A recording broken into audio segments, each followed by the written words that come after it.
काही काम धंदा नाही मला. का करतो तेवढे 500 रुपये राहिलेत मागले सुमितकडे, तेवढे काढून घेतो. कुठला तरी पुरीचा किस्सा सांगतो, घेतो घेऊन काढून. Hello hello hello Sumit. बोला की अजून. अरे ती आपली 10वीची क्लासमेट साक्षी नव्हती का? कोणती साक्षी रे? साक्षी रे, तुझ्याकडे बघत असते बघ. ते कडकनाथ साक्षी. तेच साक्षी. का झालं तिचं? तिने काय आलं, कॉलेज पशी कटेल ती मला. हा तिने नंबर मागला ती. नंबर मागितली, मी दिलो नंबर तिला. कुणाचा? तुझा दिलो. आणि माझा कशाला दिला बुवा?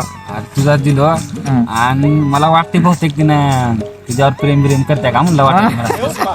भाऊ तुझं तर आपला फक्त इथं. तेच म्हणला की मग. बरं ते जाऊ दे, ते 500 रुपये माझे. Hello hello. अरे आवाज रेंज मध्ये ये, रेंज मध्ये ये. 500 रुपये मागायले माझे. रेंज मध्ये ये राहतो तू. आवाज येणार का? हॅलो हॅलो जेवलास का? हॅलो. जेवण केलास का? जेवण करायचं. जेवण झालं की येतात. झालं. जेवण घरचे झालं. ते चांगले आहेत का सगळे? घरचे सगळे चांगली. बरं मी काय म्हणालो, ते 500 हॅलो 500 रुपये मागायचे. हॅलो.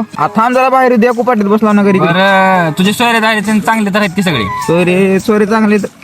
शेजारी ते हा शेजारी चांगले हो. ते महागले रे 500 रुपये माझे. Hello hello. 500 रे काय करू? हॅलो. मला सिम बदलावं लागते का काय घे? हॅलो 500 रे भाऊ. थांब सिमच पोर्ट करून घेतो जरा. थांब जरा.